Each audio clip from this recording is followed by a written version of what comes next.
Hello, everyone, and welcome back to the Mental Wellbeing College. For those with a keen eye, you may notice that today looks a little different, and that's because it is the first ever solo cast. So, no guest, just me and you diving into all things basic psychological needs for the next hour or so.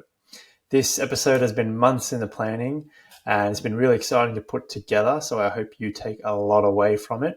And if you do, I would be super grateful if you were to comment below and just let me know what you did learn.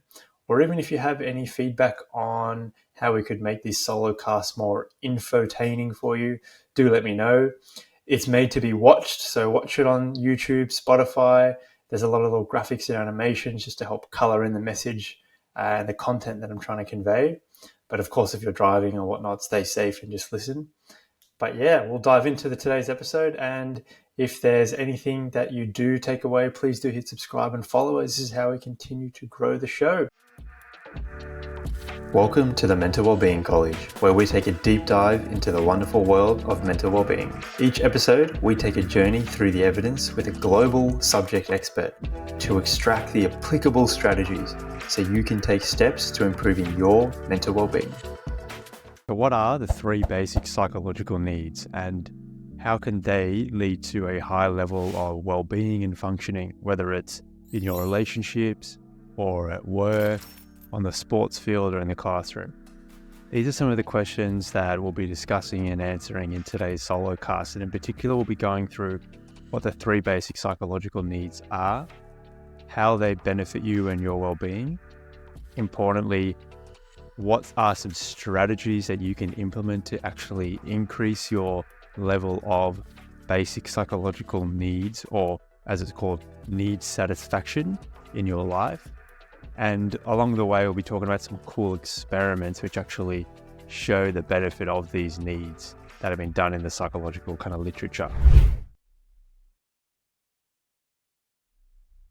So hello everyone, and welcome to today's first ever solo cast on the Mental Wellbeing College.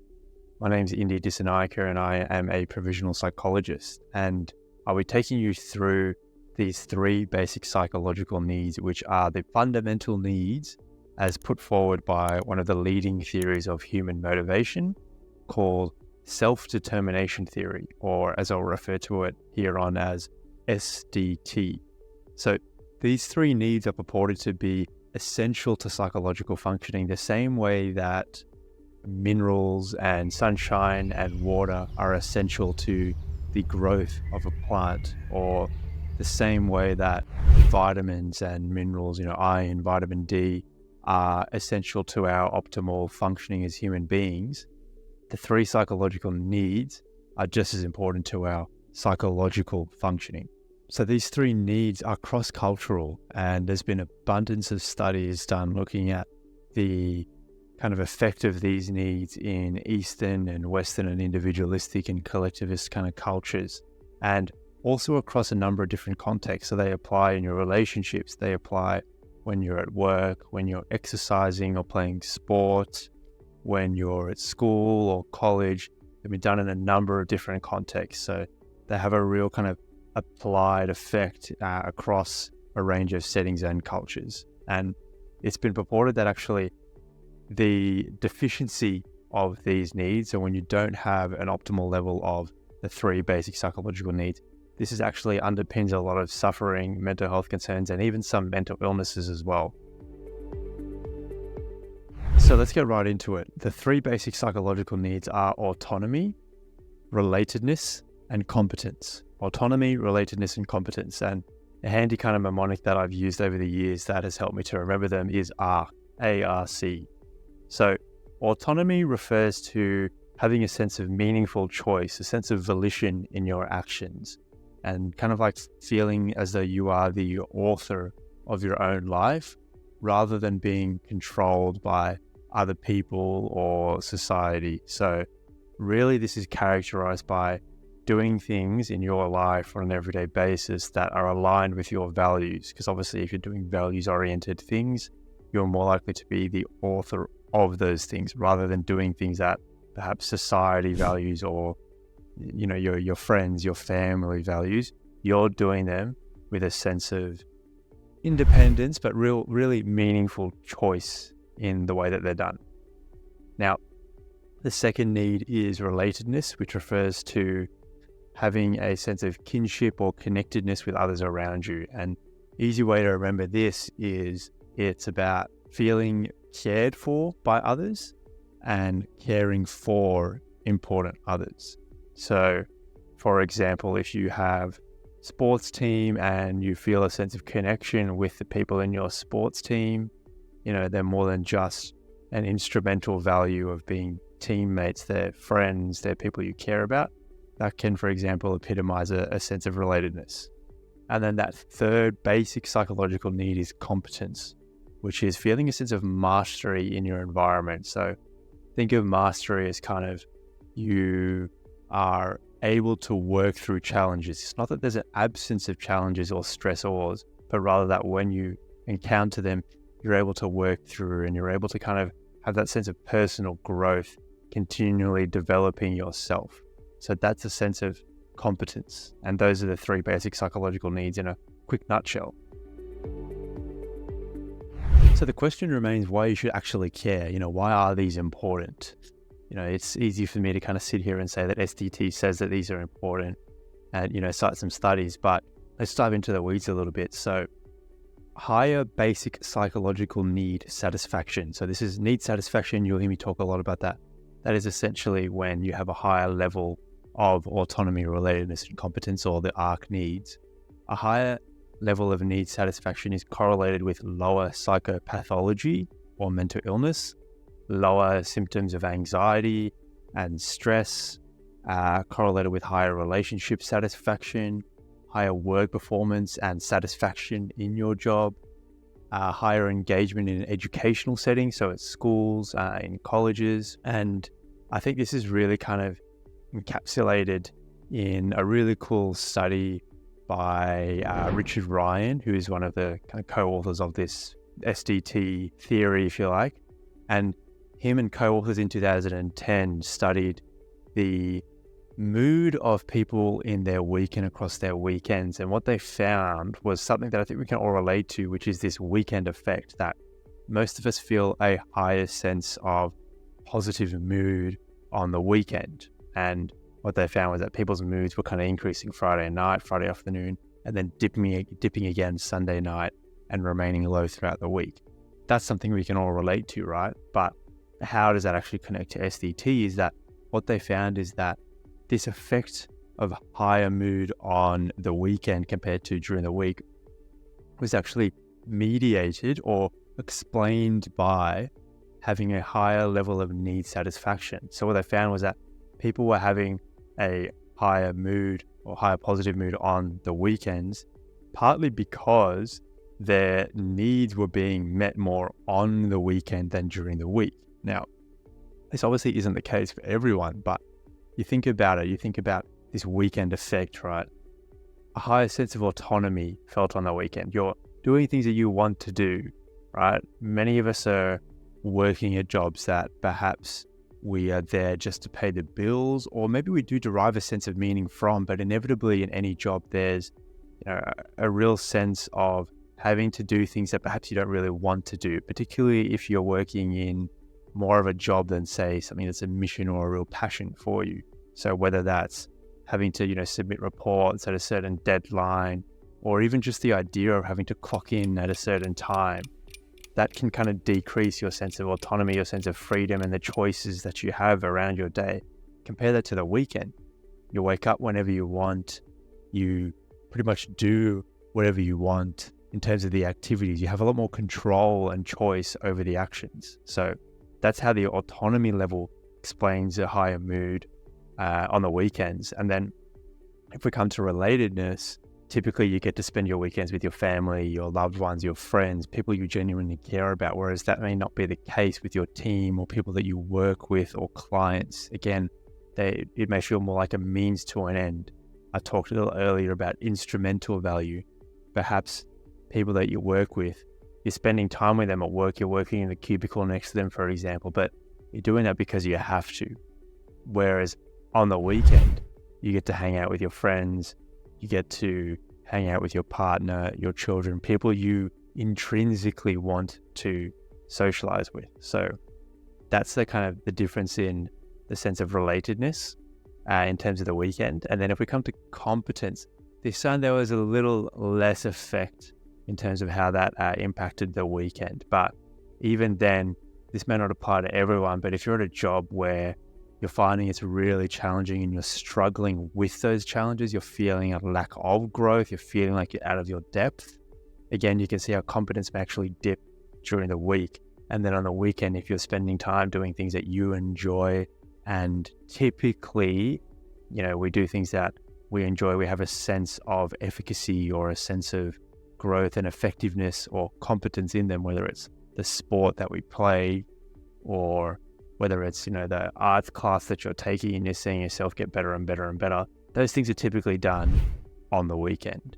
So that's the weekend effect. And again, that really highlights, I think, just how these basic psychological needs really play into your week and how they can have an impact upon your mood during the week. All right, so let's dive into the first need, which is autonomy.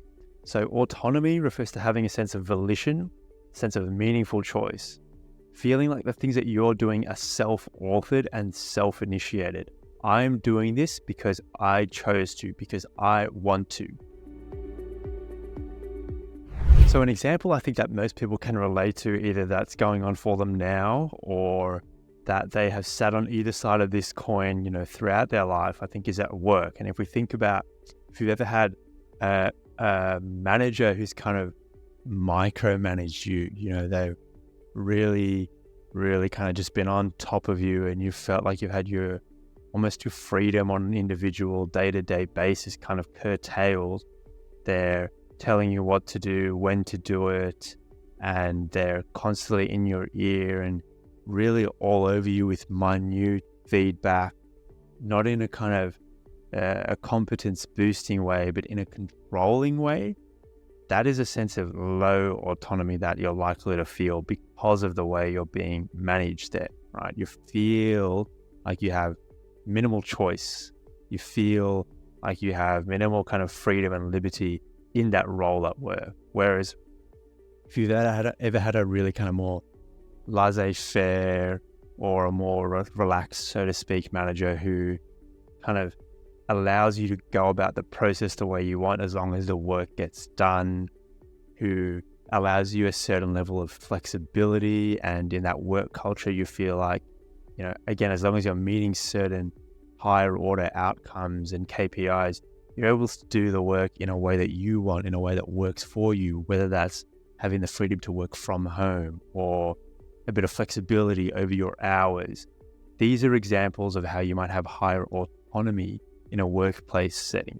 So this is one of the reasons why kind of in this day and age, so many people starting a business or a podcast, or you see so many influencers, and those kind of professions, careers, pursuits, whatever you want to call them, really offer people and afford people a sense of autonomy that, typically speaking, a 9-to-5 job where you're controlled with your hours, what you're doing, who you're with, where and when you're doing it, doesn't afford you.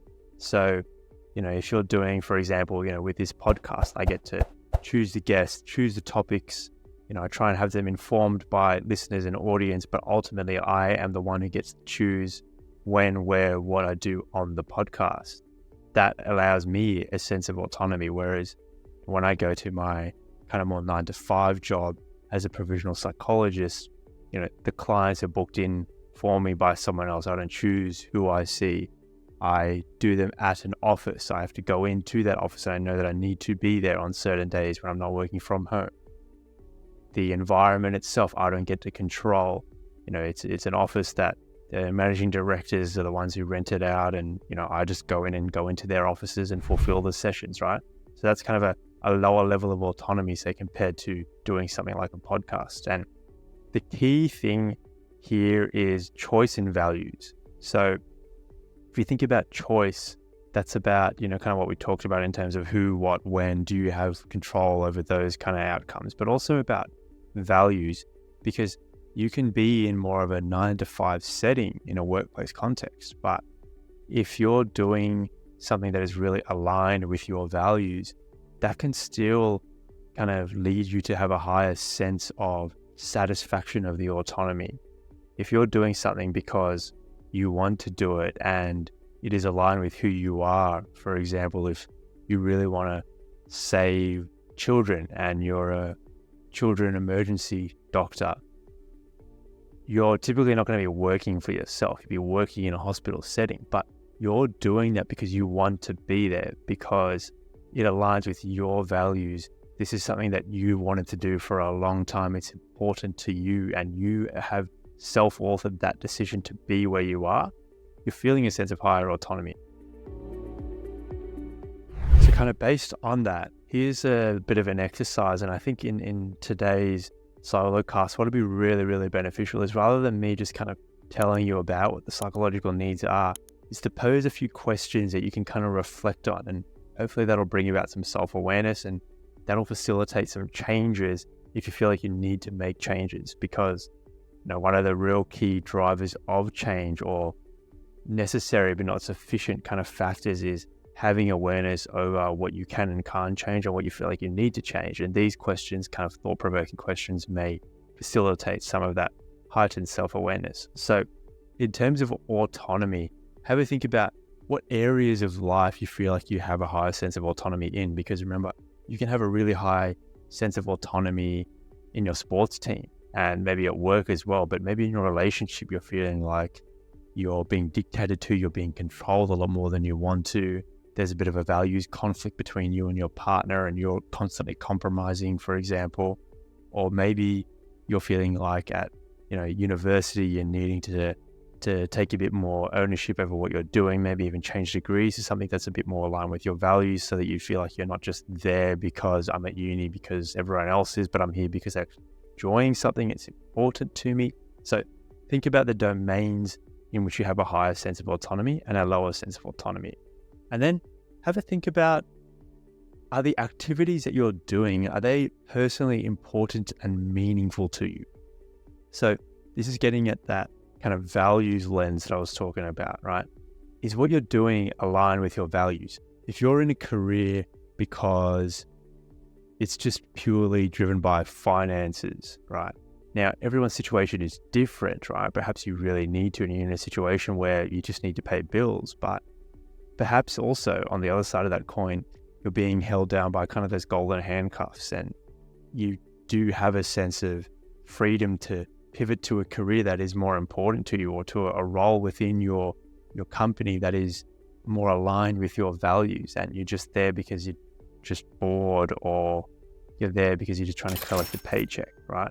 So everyone obviously makes their decisions for themselves, and I'm not one to tell you whether to change or not, but having a think about whether what you're doing is aligned with your values and it gives you a sense of personal sense of importance rather, that can kind of help you just reflect on, is what I'm doing really autonomous, or am I doing things for a really kind of lower order value, money, for example, or status, rather than I personally endorse this with who I am and my personal values. Let's talk about some facilitators and debilitators of autonomy. So some things around you, external to you, that promote or demote a sense of autonomy. Facilitate, debilitate, okay? And we can kind of group this into two categories, if you like. Number one, the people around you, and number two, the environment around you. So people being coaches, managers, partners, friends, family, members of your book club.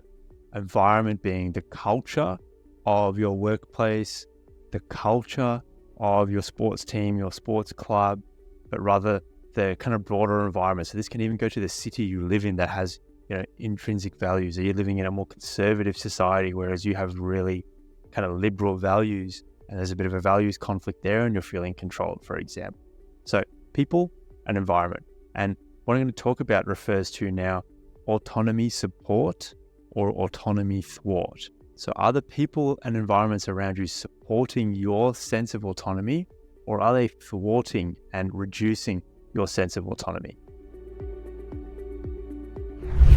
Okay, so here are 5 autonomy supportive behaviors or facilitators of autonomy that you can use in your relationships, at work, at school or college, in your sports teams, to help boost the sense of autonomy in other people. But also you can reflect on whether people around you are actually using these behaviors, or are they using the opposite of these behaviors, in which case are they thwarting your sense of autonomy. And these are really grounded in evidence, and I'll get to the evidence after, but let's really go through kind of these 5 behaviors that you can readily implement in your own life to boost the sense of autonomy of the people around you. So number 1 is perspective taking. So this really kind of refers to seeing things through someone else's eyes, kind of embodying a sense of empathy from their point of view, from their frame of reference, even when it isn't necessarily the same as yours. And this is quite powerful because you're acknowledging who they are as a person, that they have their own sense of volition and choice by taking their perspective. Okay. Number 2 is when you make requests of other people to give a rationale for it. Now, a rationale being kind of the reasons why you're making that request. And this is important to give them a sense of volition in their own actions rather than, okay, I'm doing it just because he or she told me to do it. So for example, if you're wanting your partner to go to the shops, just letting them know, hey, I've got a mad splitting headache at the moment and I don't think I'm actually capable enough to drive. Do you mind please getting me some Panadol from the shops, rather than, hey, can you go and get me X, Y, and Z from the shops? Giving that reason actually allows them to connect with their own values of, okay, yep, I'm going to go because I want to help my partner out, rather than I'm going to go just because my partner told me to go. So giving a sense of a rationale whenever you're making those requests. Number 3 is offering meaningful choices. So I've alluded to this a couple of times, but this is allowing people a say in things where you can. So this really applies a lot in kind of an occupational or work context. So think of it as, if you're going to take on a new client, perhaps there's a number of different clients that you guys are weighing up as a team, and canvassing the choices, or the opinions rather, of your team is a way to allow them to have a say and allow them to have meaningful choice. Now, a key word in there is a meaningful choice, because often this is done as like a bit of a tick box exercise of, yep, I gave you a choice, but really you had a certain way of thinking in your own head beforehand, which you're always going to stick to. And that is autonomy thwarting. If people feel like you're just ticking the box and you're not really giving them choice, you're just trying to show that you're giving them choice, that can really kind of cultivate a sense of mistrust. So it's got to be a meaningful choice where you actually are willing to take into account the opinions of the people around you. Number 4 is minimizing controlling language. So controlling language is you need to, you must, you should, you have to. Those all, you can think about it, but those all imply that there's no choice in the matter.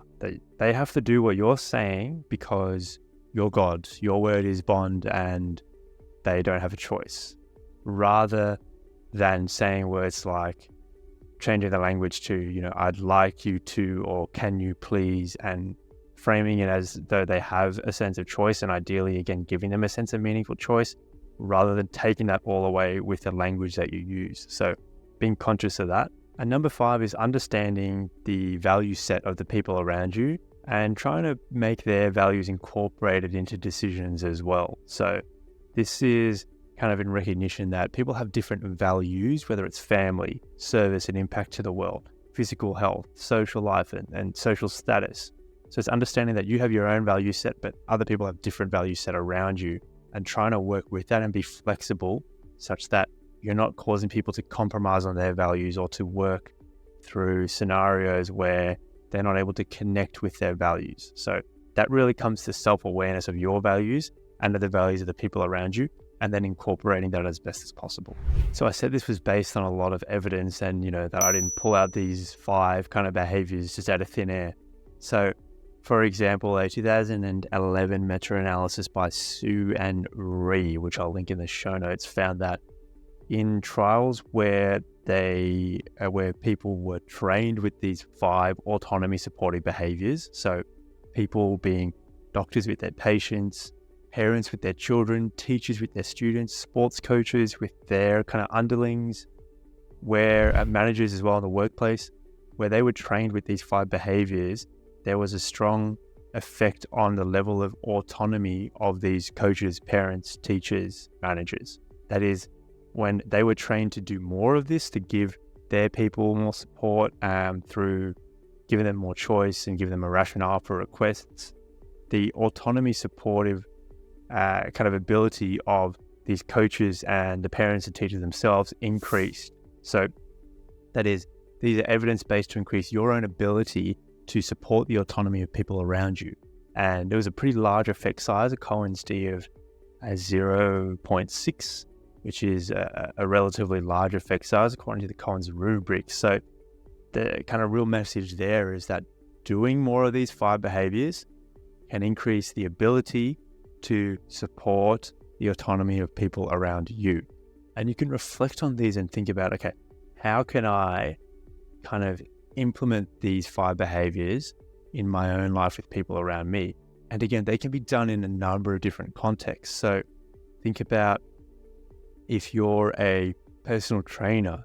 I remember when I was a personal trainer, I used to really try and give people choices of exercise. Okay, if this is, a circuit and it's a legs-based station, lower body-based station, cool. Instead of just, this is going to be, squats for 45 seconds, whatever, you have a choice between squats and lunges. And if people didn't understand, or what's the difference, then again, giving them a bit of a rationale and giving them a bit of an information kind of spiel about the difference and how it could benefit them, connecting with their values, allowed them to make a more autonomous choice. Or if you think about even for yourself in terms of work and kind of that environment, think about whether you would want to work from home and whether you can make that choice within the workplace context that you have, or changing your hours slightly. I remember instead of working 9 to 5 at an old kind of private practice I used to work at, 10 to 6 suited me better because it allowed me to do some things in the morning and have a bit more time to myself before the day started. And that was important to my sense of autonomy because it allowed me to work things around my day more. And the fact that my manager allowed that and allowed that level of flexibility, again, coming back to meaningful choice, one of those 5 behaviors, that really boosted my sense of autonomy and definitely my self-reported kind of sense of satisfaction in that particular job. So these can be implemented in a number of contexts, but have a think about in your life how those 5 behaviors, you can implement them with people around you, but also other people around me implementing them. And do I feel controlled, or do I feel autonomy supported in my own environments? All right, so let's talk the implications of higher autonomy and lower autonomy. So in other words, why does it actually matter, and what are the consequences and benefits of having higher autonomy versus having a lower sense of autonomy? I'm going to take you through a number of what I think are pretty interesting experiments done on autonomy support, but done across a number of different contexts, just to kind of illustrate that this doesn't just apply, at work or at sport, but it applies across a number of different areas and domains of life. So the first study, which I'll link in the show notes, and I'll link all of these in the show notes, but a cool study 2011 by co-authors Reeve and Seng, a surname. They took 80 undergraduate students and had them solve a puzzle for 20 minutes in an experiment, in a lab experiment. And what they did was they manipulated the teacher who was in this activity instructing them. They manipulated their style. So they were either more autonomy supportive or autonomy thwarting or controlling in their style. And what they found was that when the teacher was more autonomy supportive, in actuality, the salivary cortisol levels of the students were lower compared to when the student, or the teacher rather, was actually more controlling. And then you saw higher salivary cortisol levels. Now, why does this matter? This matters because salivary cortisol is thought to be quite an accurate measure, an inferred measure of stress reactivity. So what this really does imply is that the level of control versus autonomy support that a teacher provides, at least in this experiment, can impact your stress levels in a biological sense that you're feeling. So the second kind of context, that this is across a number of dozens of different studies, shows that employees who have more autonomy supportive managers, that is, managers who use more of those 5 behaviors that we talked about, are more likely to have less intention to leave the company, more trust and engagement in their role and trust in the company and their manager, and higher overall work-related satisfaction. So more likely to have a level of enjoyment, engagement, and trust in their company. And again, this has been shown in a number of different studies and meta-analyses. So pretty consistent finding for managers listening, that if you're able to implement those 5 behaviors, 5 autonomy supportive behaviors more, you will see positive outcomes in your team. So the final study that I want to highlight is actually of real personal interest to me as well, in the sense that this was in a number of patients who were attending therapy. So this study by Zuroff and co-authors in 2007 found that the level of autonomy support shown by therapists actually predicted lower depressive symptoms in their patients. And not just predicted this, but they predicted it more so than the therapeutic alliance predicted these depressive symptoms. And for those who don't know, the therapeutic alliance is kind of a controversial but mostly well-accepted predictor of better treatment success and lower treatment outcomes. So the fact that, at least in this particular study, that autonomy support by patients actually, or by therapists rather, actually predicted a really high level of reduction in depressive symptoms, I think is a really, really interesting finding. And again, shows that this autonomy support applies across so many different domains, and you can implement this readily in relationships, work, sports, etc. The second basic psychological need is the need for competence. And this relates to having a sense of mastery or a sense of control in our life, and that we're able to work through any obstacles and challenges that arise in our life. And in actuality, with competence, one of the keys is to have challenge in our life, not to just live a kind of easy coasting life, but to have challenges and feel like we're able to work through those challenges and that we're growing from those challenges. So this kind of relates strongly to Albert Bandura's concept of self-efficacy, which is kind of this confidence to be able to push through, work through, continue developing, and meet all the challenges in your environment. So this really boils down to being in environments that do challenge us, and again, growing from them and being able to meet those challenges. So for example, in a sports team, if you're playing in a soccer team, maybe trying out a new position, or your team moving up a division or something, or if it's at work, taking on a new project that is a bit of a high pressure, high responsibility project, but that could deliver a lot of value for you, your business, the clients involved. Another example is even in your relationship, if you need to do long distance and with you and your partner, it's a challenge. There's a lot of issues at first, but it's something that you two continue to grow from and are able to meet that challenge. You can even have, for example, a sense of higher competence in your relationship with your partner. But I think perhaps the most kind of prevalent example that's available in pop culture is the idea of the superhero or the hero's journey. So if you think of your classic superheroes, your Batmans, your Spider-Mans, what really is intriguing about them, and perhaps why they encapsulate so much attention, is that these people aren't born with these gifts, the gifts that they have. Batman, for example, developing all the weaponry, having his fighting abilities, his ability to have a goal and go after it and protect his city. Spider-Man, the powers that he develops and learning to use those powers. But if you think about it, at the start, when Spider-Man or Peter Parker first gets bit by the spider, he's clueless. He has no idea what to do. He can't swing from the web. He doesn't know how to climb a wall. And if you think about Bruce Wayne, when his parents die and he goes off to the monastery, and he goes to learn from the League of Shadows.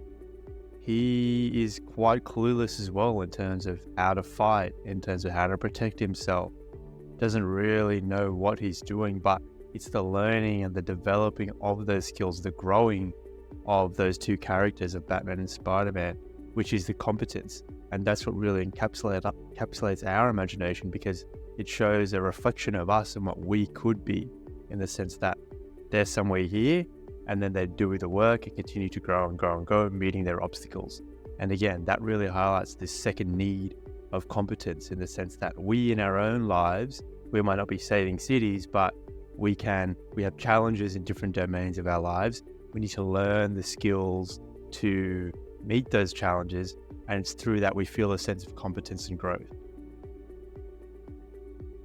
So some questions to consider and reflect on in the way of an exercise with competence and to help you boost your own competence is, do you feel like you are bored and stagnant in your life at the moment, really needing a sense of novelty or challenge to grow?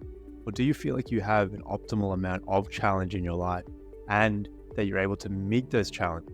Now, if you have a lot of challenges in your life, a lot of obstacles, but you're not feeling like you're able to meet them, the important thing then is to recognize, what are the resources or the trainings and the developments that I can acquire around me, whether it's a mentor, whether it's a course, whether it's talking to my manager at work. What are those resources that you can acquire to be able to then meet those challenges and boost your level of competence? So this really draws on what Mihaly Csikszentmihalyi, the kind of founder of flow theory, talks about as a skill challenge match. So when you have these challenges in your life, you want to make sure that your skill level is able to meet those challenges, or you can acquire the resources around you to boost your skill level and meet those challenges and continue to grow your competence. So reflect on those as a way of thinking, do I have a level of competence in my own life? For me, for example, doing the podcast is certainly something that is a challenge for me. The editing, the speaking, communicating things in a digestible way. And it's something that certainly I don't feel proficient at, but I do feel like I'm growing from it and getting better at it with each video and each week. And I also know I have so many resources, so many people around me I can talk to, so many people I can get feedback off, so many people who are better at podcasts than me and speaking that I can learn off. So in my situation, there's a challenge here, skill level here, not quite meeting that, but I'm certainly have the resources to be able to boost that skill level up and up and up. So this begs the question of, how can we improve the levels of competence on kind of a behavioral, concrete level? What are the facilitators that will increase competence, or the debilitators that will decrease? So in a previous episode of the Mental Wellbeing College with Professor Anja Olafsson, I actually cover a lot of these behaviors with her in depth. She's a professor who actually looks at self-determination theory, SDT, these basic psychological needs in the workplace context. So if you're wanting a real deep dive into that in the work context, check that out. But in terms of ways that you can boost competence across all kind of contexts, feedback is a really big one. And it's not about just any feedback, it's a specific type of feedback that has been shown to be able to boost competence. And that is informational or informative feedback. So a few kind of tips to help you give feedback to other people that will help boost levels of competence in whether it's your partner, children, or colleagues or underlings at work is give feedback on progress towards a goal. So if you certainly set a goal for someone, giving them feedback as to how far they've come, and not just how far they come, but what the gaps are that they need to improve on to meet that goal can help. And in particular, giving feedback on what resources and trainings and developments people can access to improve their skill set can be really beneficial for their sense of competence when you're giving constructive criticism. So with constructive criticism, what's shown to preserve someone's motivation and competence but still get across the fact that they need to improve as per criticism is the idea that you identify the limitation of what's going on that needs to change, but also you identify what is it that actually can help you to improve and meet the meet the bar that you're aiming for them to be at. So that can be courses, that can be, look, go ahead and talk to this person, or check out this video, which will help you improve your knowledge base, but help them identify how they can meet the goal, not just that they haven't met the goal. Feedback should also be non-evaluative. So this is really kind of tying into the idea that you don't want it to be too much about the person.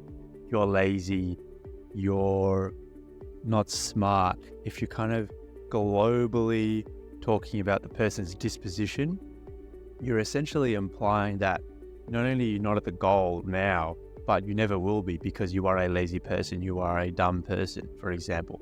Rather, it should be about the behaviors themselves. So that's sending the message that, okay, you're not at the goal where you need to be. However, you can, and I believe in your potential to get there. And again, that's where you tie in the resources, training, and development to help them get there. So feedback that's informational and particular ways of giving constructive criticism can help boost someone's competence. So the second way that you can improve someone's competence is by providing structure. So clear guidelines, clear rules about what is expected and acceptable and what isn't. And this really applies in parenting contexts, parents of young children in particular.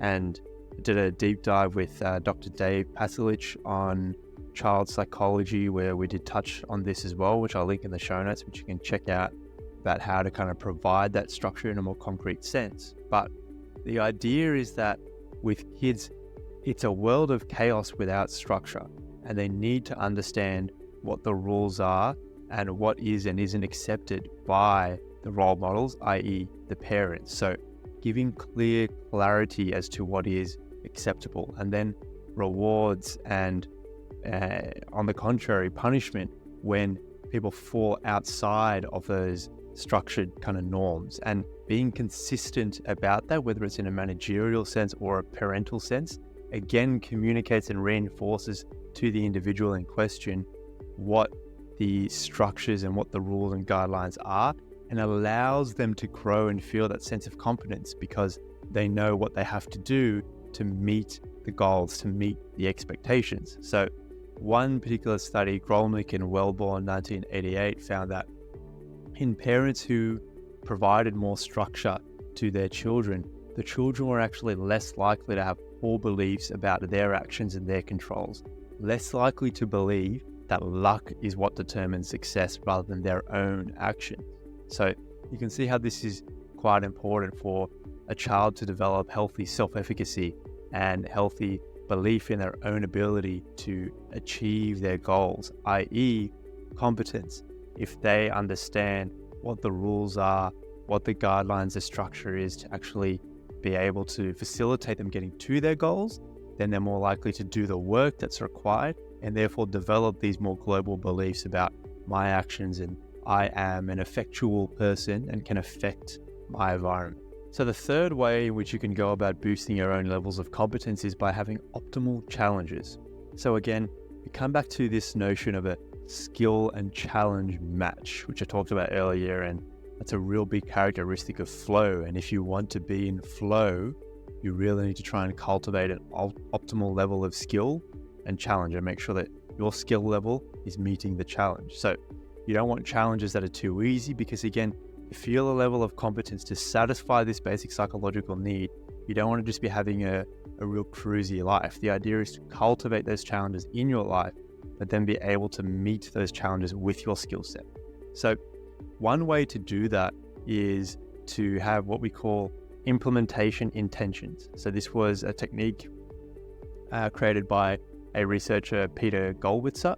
And the idea is that when you have a challenge that's coming up, when you have a tricky event, whether it's giving a speech, an exam, etc., and it's particularly useful when you have situational kind of obstacles. So again, giving a speech is a good one, or if you're going to ask someone out on a date, for example, using an if-then plan. So implementing these if-then plans, which is, if the situation arises, if I get nervous when I'm giving the speech, if I get nervous when I'm asking this person out, then I will do X, Y, and Z. So it's about having a kind of pre-prepared solution ready to go that you can readily implement for yourself in that situation. So if I get anxious and my heart starts racing when I'm giving this speech in front of 100 people, then I will have the rubber band ready and I will flick it in my pocket.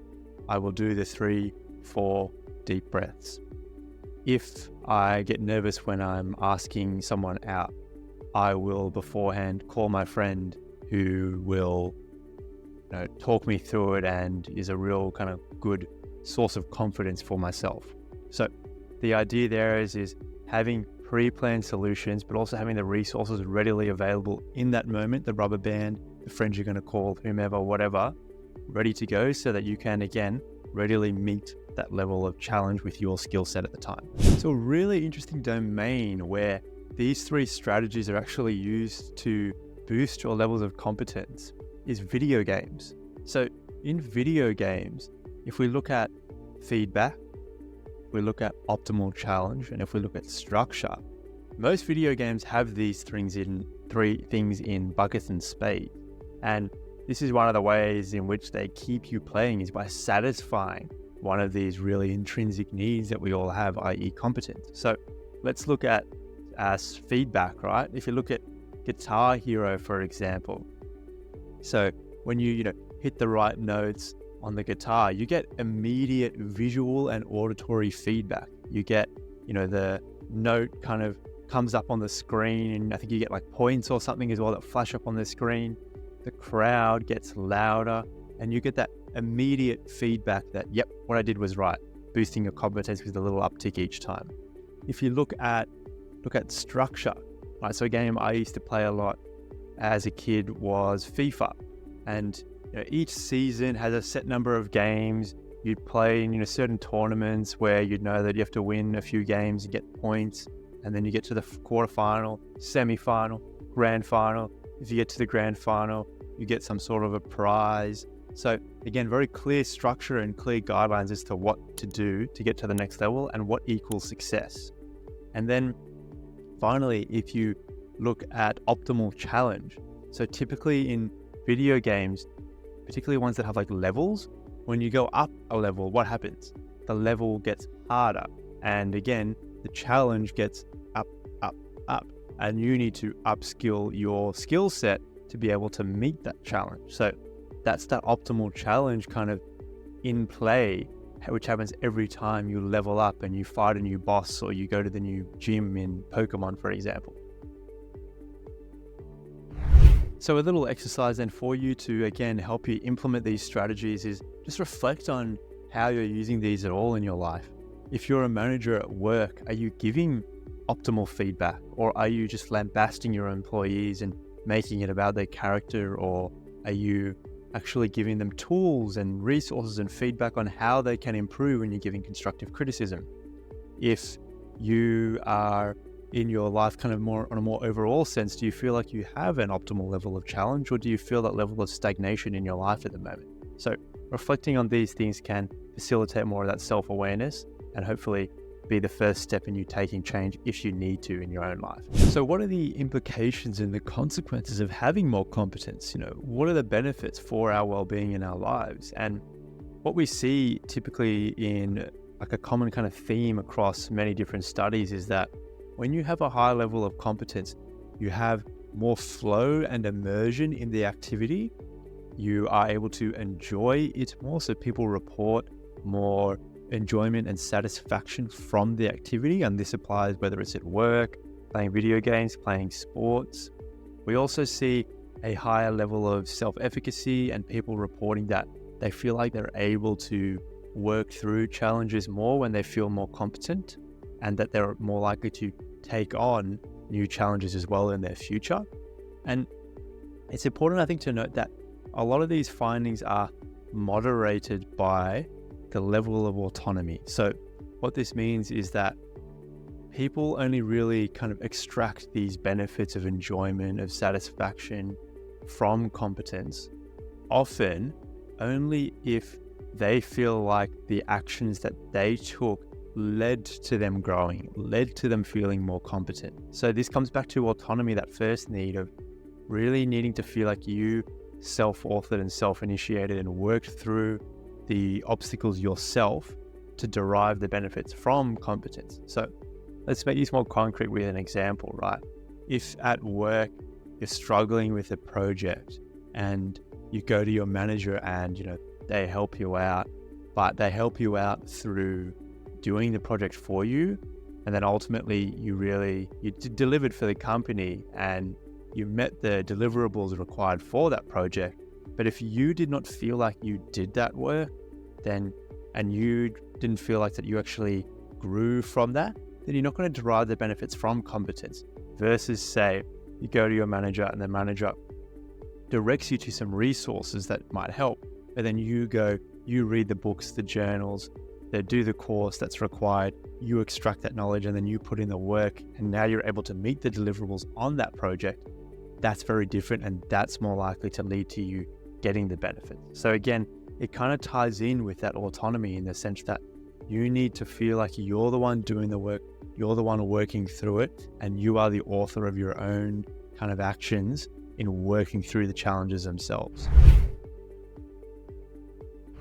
So the third basic psychological need is the need for relatedness. And this is perhaps the most intuitive one that I think we can most easily relate to.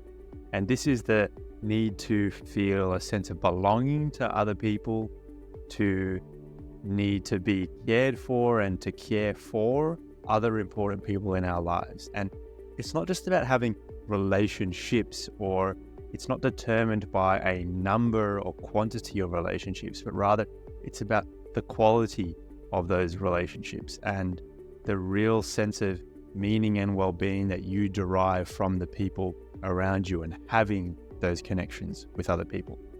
So as far as facilitators or debilitators go, things that increase or decrease our sense of relatedness, there's a ton of different ways in which we can go about this, but perhaps the most important and I think the most prevalent that occurs across all relationships, whether it's with your child, your partner, your parents, your friends, your colleagues at work, your managers, is the component of unconditional positive regard.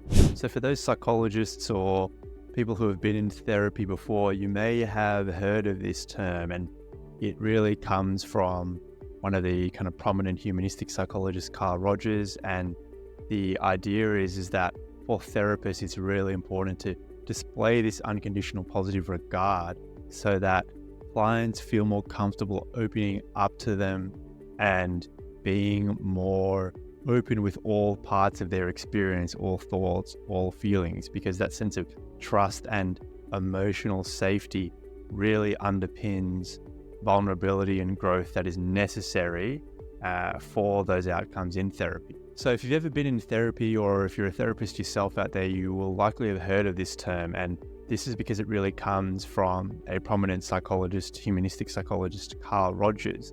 And the idea in therapy is that with unconditional positive regard, this is what facilitates client feeling a sense of emotional safety, such that they feel like they can be vulnerable and open with their thoughts, their feelings, with their problems with their therapist. And that is what is necessary to facilitate change and growth, is that sense of honesty, that sense of safety. And that occurs when we display this unconditional positive regard. And this unconditional positive regard, what it really refers to is a sense of acceptance of another person, of who they are, of their insecurities, their fears, their hopes, their dreams, of all aspects of themselves without condition or exception. So unconditional positive regard to all parts of themselves. So one of the contexts in which this is really prominent is the parenting context. And unconditional positive regard isn't done in one behavior as a parent. It's a style of behavior, if you like, that's done over years and years and years and years and years to see the positive consequences with your child.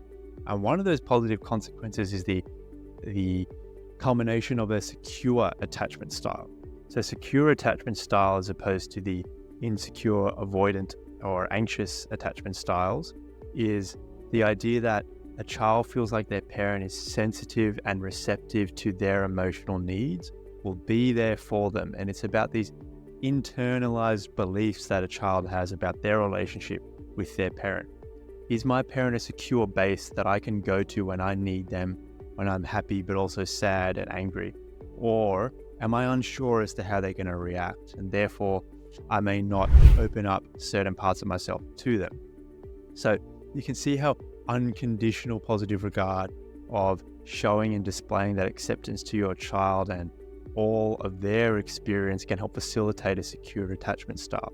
And in actuality, a number of studies have showed this, but a couple by Roth and co-authors 2009, 2015, which I'll link below, shows that for parents who are able to display this unconditional positive regard, their children are more likely to have a more intact self-esteem, to feel less pressure to be a certain way. And that really gets at the kind of notion of unconditional positive regard, which is that the idea is that you are sending the message that I accept you for who you are, not I will need you to be this person and then I will accept you. So there's no conditions displayed on that.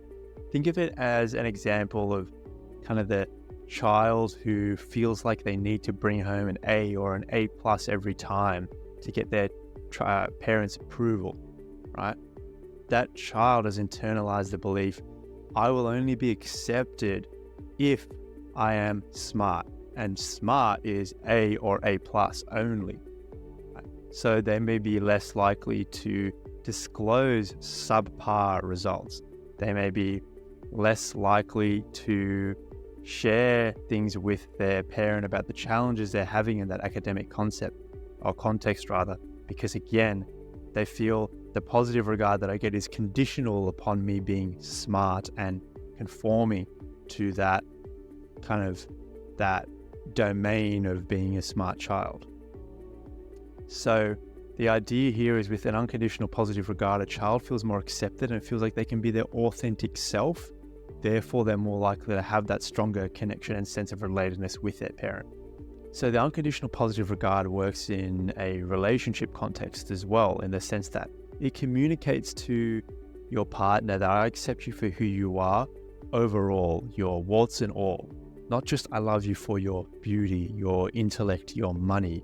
And this is really important to facilitate a sense of trust and connection in a relationship.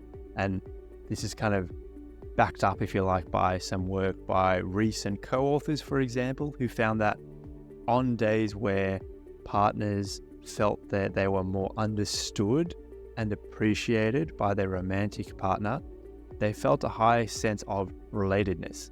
And being understood and appreciated taps into that unconditional positive regard aspect, because it's saying all of your experience of who you are as a person, I accept that, not just parts of who you are. Ways to show this unconditional positive regard to boost the sense of relatedness in your relationships, whether it's with your child, a friend, your partner, colleagues, is to ensure that you minimize any sense of instrumentalization.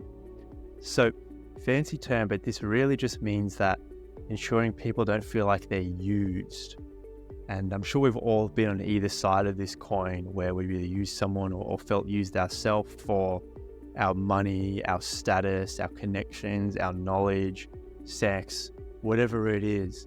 But the idea with instrumentalization is that we feel like we're being used for some benefit that another person gains from us, rather than them appreciating us for who we are as a person. So a way to ensure that you make sure that people around you don't feel instrumentalized is to celebrate their successes with them, even when their successes have nothing to do with you. So if you have a friend or a partner who has done something really cool at work and it's a success for them, and it doesn't actually intrinsically interest you. They work in a completely different field to you, and it doesn't benefit you in any way. But by celebrating that with them, you're showing them that you are taking an interest in them as a person and their intrinsic interests. You're empathizing with them, stepping into their world and showing that I actually value that achievement and what you've done because you value it. Another way is when stuff hits the fan, with that person. When they encounter failures, when they lose their job, when your child comes home with an F, when your underling at work is having a personal crisis which is affecting their work performance, ensuring that they don't feel judged, they don't feel blamed, but rather they feel understood and appreciated. And you can do this by empathizing with them, showing that you understand how they feel in the best way that you possibly can without stepping into their exact shoes. That is a great way to show unconditional positive regard, because it shows that even though crap's hitting the fan for you, even though things aren't going well for you, I still care about you as a person. And again, coming back to the instrumentalizing component, if you're showing conditional positive regard and instrumentalizing someone at work, when stuff is happening in their personal life, you'd really just disregard it and wouldn't care. But by showing a level of empathy for that, even though it may not directly affect their work, and even though it may not directly affect your role as their manager, by showing that level of empathy, you are showing that they are understood, appreciated, and that you value the connection with them. And again, all these things will help boost the sense of relatedness that person feels in your relationship with them. So here's a chance for you just to reflect on some of those strategies and reflect on the unconditional positive regard that you feel in your important relationships. Do you feel like you're being instrumentalized by people around you? Or perhaps you're embodying some of these instrumentalizing behaviors yourself? Reflect on that and think about how perhaps you could make some changes there in your own important relationships to boost the level of relatedness and connection with people you care about. So what happens when you have a high sense of relatedness or a low sense of relatedness? What are the implications? What are the consequences? Why does it matter? So what we see consistently as far as outcomes in romantic relationships is when you feel a higher sense of relatedness with your romantic partner, you're more likely to have a higher well-being, higher commitment to your relationship in the long term, better relationship satisfaction, and also a higher attachment security. So this is kind of the level of how securely attached, how comfortable do you feel in your relationship, and how trustworthy do you feel your partner is. All those outcomes are more likely to be higher when there's more of a sense of relatedness, which can be done with that unconditional positive regard. Now, research also shows that when you feel more objectified, when you feel more conditionally positive regarded in your relationships, you're more likely to feel a sense of defensiveness when you receive feedback from that partner or manager or whatever the relationship context is. And also, you're more likely to feel less self-disclosure. So that means that you're less likely to open up your feelings, your emotions, things that you want to say are more likely to be guarded and hold back. And again, this ties into the internalized belief with unconditional positive regard of how much am I going to be accepted by this person? Do they only accept parts of me? Okay, well, I'll only show those parts. I'm not going to disclose the other global parts of who I am, just this one section in which I feel more accepted by. And this has interesting implications actually for exercise. So for those of you who exercise, what a particular study Edmonds and co-authors in 2006 found is that people who felt a higher sense of relatedness in their exercise, this actually predicted long-term commitment to that exercise program. So this, by the way, is a finding that not just been found in this one snapshot study, but is consistent across a number of studies. But this is just an example of one of those particular studies. But what this says is that having that sense of connection in your exercise makes it more enjoyable, makes it more valuable to you. Therefore, you're more likely to continue it. So this can have implications for if you're in a sports team, or maybe you're not in a sports team, but perhaps you can join one with people you care about to make exercise more sustainable for you.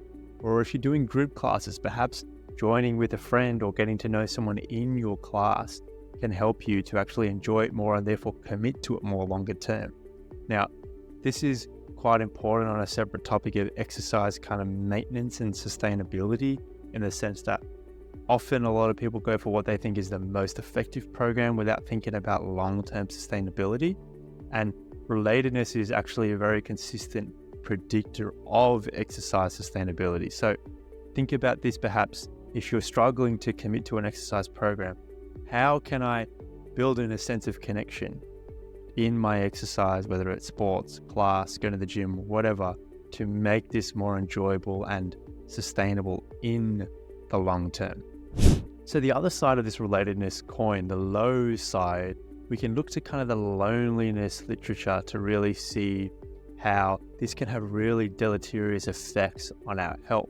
And we hear a lot about this loneliness epidemic that's occurring, and the actuality is that loneliness in elderly populations can increase the risk of dementia by up to 50%. It's correlated strongly with depression, with suicide, and has poor effects on mortality that are equivalent to that of smoking and diabetes. So this can have a really profoundly negative impact when we don't have a high sense of relatedness. Now, I think a really interesting study on this one as well by surname Williams, it's the surname of the author of this study, called the cyberball paradigm. And what they found was that, or what they did rather, is that they had participants kind of participate in this computer like online avatar game where essentially they and two others were throwing the ball around with each other on this computer game. And what they found was that when they excluded participants, so out of the three people throwing the ball, the participant wasn't getting the ball, the other two were just throwing it to each other back and forth, back and forth, back and forth. People reported feeling more ostracized, a high level of distress, a more negative mood as well, and this has actually been replicated. So I find this quite interesting because it's such a subtle and small way in which you're ostracized and made to feel a little less of a connection to other people. This is done in an online avatar where you don't even know who the other two people are, right? But being excluded in such a small game like catch and throwing the ball with people you don't even know can lead to these effects on our health immediately of stress and mood. So you can think about this and play this out on a larger scale as well. If you're feeling a low sense of relatedness, if you're not feeling connected to people in your environments all the time, how this can kind of blow up and have a bigger effect on health. So I think that really sums up the other side of that relatedness coin, the low relatedness coin, and how it can have impacts on our physical and emotional health. So that is the 3 basic psychological needs: autonomy, competence, and relatedness. I hope you found it valuable, and in particular, I really hope that you feel like you have not just knowledge, but strategies that you feel you can take away and implement in your own life and apply to change your level of basic psychological needs. If you're interested in this more, there are links in the show notes over things that we talked about for deep dives into specific tangents that I kind of went on. Next week, we're having Dr. Thomas Yulgert on, who is a researcher in SDT, so some of these basic psychological needs in the work and educational context. So that'll be interesting, so stay tuned for that if you like. But I'd love to hear about anything that you learned or any particular ways in which you're going to implement some of these strategies that we talked about in your own life to make changes to your own basic psychological needs. So please feel free to comment below. I'll definitely check it out, and yeah, it would really help to know what was valuable from your point of view today. Thanks so much for tuning into the Mental Wellbeing College, and I'll catch you all next time.